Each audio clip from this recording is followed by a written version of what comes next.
Now that's a pretty house right there, the Inn at Shenandoah. Tin roof on there. Kevin and I are just kind of walking down the sidewalk here in Luray. Just did our laundry, one of our chores. We still got to go resupply. But there's an outfitter down here. So thought we would go down to that for a minute too.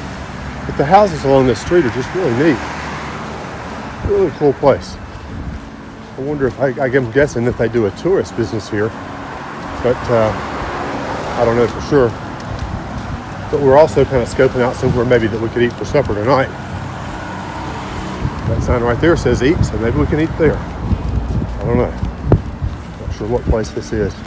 But I bet our outfitter is going to be just right down here on this, across the railroad tracks a bit. We'll check in a little bit. This is the Green Hill Cemetery. This is an interesting thing here. They have a listing of all the plots that are here. They have an alphabetical listing of where folks are buried and laid to rest. And then they have cemetery strolls. Gavin saw this. It says, you can't make it out, please join us. I think they mean join us for the cemetery strolls, which I think actually would be really kind of an interesting thing.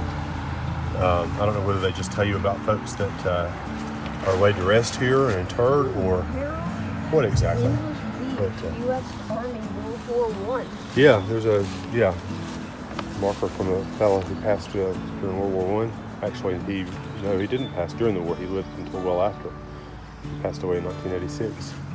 But this is a really, really old cemetery, and you can tell that by the markings on some of the stones. But a really beautiful little place here. These 1878 right there. 1901. 72 years old. Very cool. It's a really nice old place, and obviously they're working on something up there. They've got some bricks set out and that sort of thing. But, this is just a really pretty little old place here. Glad we stopped in for just a minute. Wow, this is where we got off the trail day before yesterday, and it is much, much better weather now than it was then. It was pouring rain when we came out of here, so I didn't try to take a video. But thankfully we had a little bathroom area here. We could change our clothes before we called a shuttle, and we were able to call a shuttle.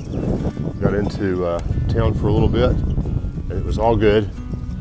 We've had a good rest. We're going to go today and get to Gravel Springs Hut. It's about 14 and a half. And then tomorrow we're going to get into Front Royal just for the night. And then we'll make our way on into Harper's Ferry by Monday. So we're kind of really looking forward to that. That'll be nice to get back into there, and we will definitely take a few days. We're going to do some sightseeing, I believe, in that area. So we're looking forward to that. So anyway, we're about to get going on the trail. We'll talk to you when we get there. It's kind of interesting. I'm seeing places like right here, a little sunny spot right there, and then right there. I know there's deer tracks. I think that's what those are too, but thankfully I am pleased to report the trail is much drier and nicer than it was previously when we were here. It's absolutely a gorgeous day. We've got a little bit of a wind blowing, creating a breeze. We have ferns. We have pine straw on the ground. Not too many rocks. It's flat as a board. We're starting out with a really, really good day. A little bit of a blowdown that we just had to walk around right here. But it's a gorgeous day. I really hope that we see some wildlife today. I know that there's deer out here to go along with the tracks that we've been seeing. I know there's bears out here too. And I wouldn't mind seeing one of those from a good safe distance, as long as it doesn't surprise me or vice versa. That would be kind of neat.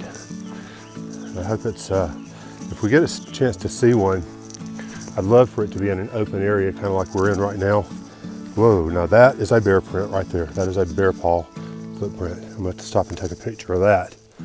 But that is definitely evidence that there is a bear out here somewhere, and a fairly sizable one at that. So we'll keep our eyes posted and kind of keep looking ahead. Well, there's nothing to see here. Not exactly. I just stopped here. I was waiting on Gavin to catch up to me. So I want him to go in the front on this downhill. And there actually, if you stop and look around, there are some things. There's a grapevine swinging right there off of that tree right there. Don't know if you can see that or not, but it's right there. Maybe grapes, maybe poison oak. That's hard to say. I think I see a poison oak vine on the other side of it. We got some trail with some rocks on it right here, and that's typical. We're starting to head downhill a little bit. We've been climbing just a tad, not a lot.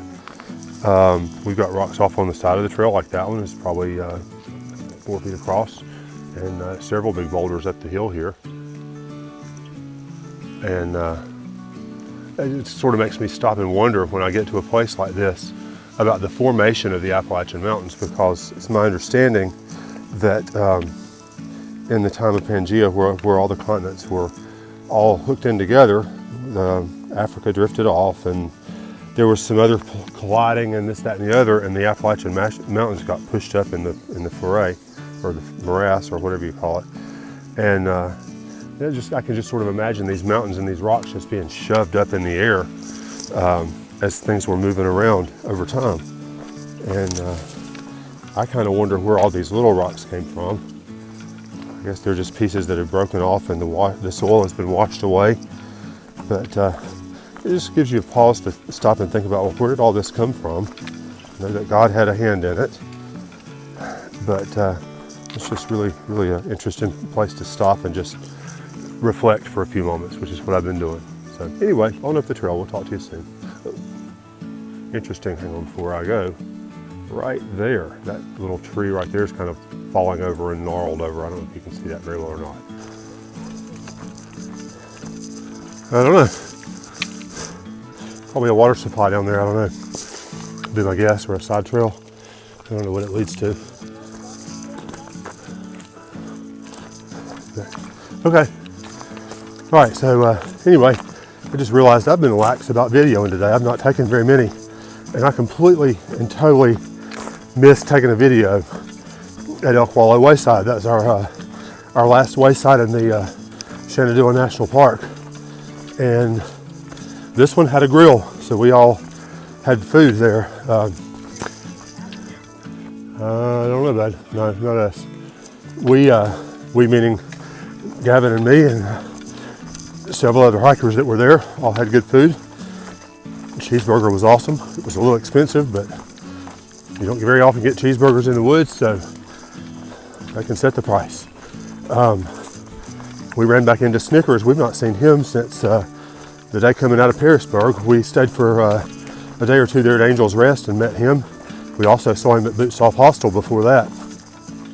And he said he had to get off the trail for, I think he said about 3 weeks. He got a tick bite and had to be treated for Lyme disease. So he spent a couple of weeks on doxycycline and trying to get that rid from his system before it set in and caused some permanent damage, which is a good thing.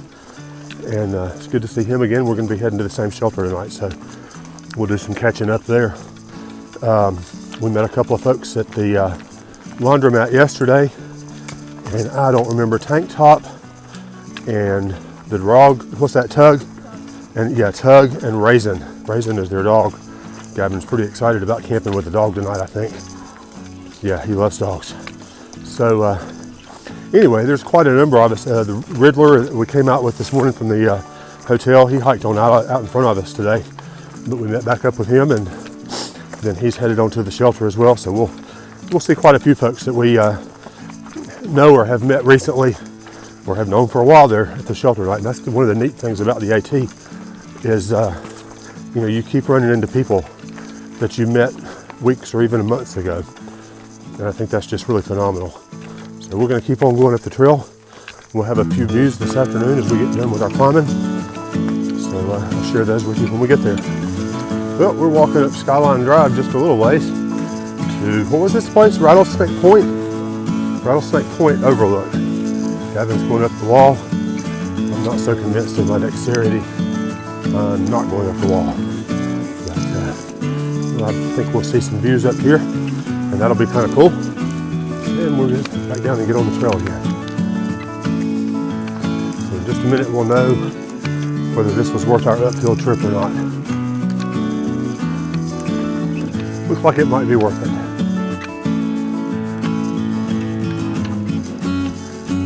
Yep, definitely worth it. Hey. Oh, that'd be awesome. That'd be awesome. We're gonna get another guy to take our picture, which means I'm gonna have to climb up on that wall. But that's all cool. So this is our view. view over here to the side. We've been kind of waiting to get this view. It's been a long day. The trail's been good. Actually, yes, I will go out here and get out from behind the trees. But wow, nice valley view right there. That's pretty awesome. Beautiful weather, as you can tell. Golly day, we've been so blessed. It's just been absolutely incredible, the weather that we've had. And oh, here comes the car up Skyline Drive. Oh, there it goes. Alrighty, so we're gonna head on down the trail. We've got about 3 miles to our shelter. We're gonna see if we can do that in an hour. But that's very doable if we're going flat or downhill, so we'll talk to you in a little bit.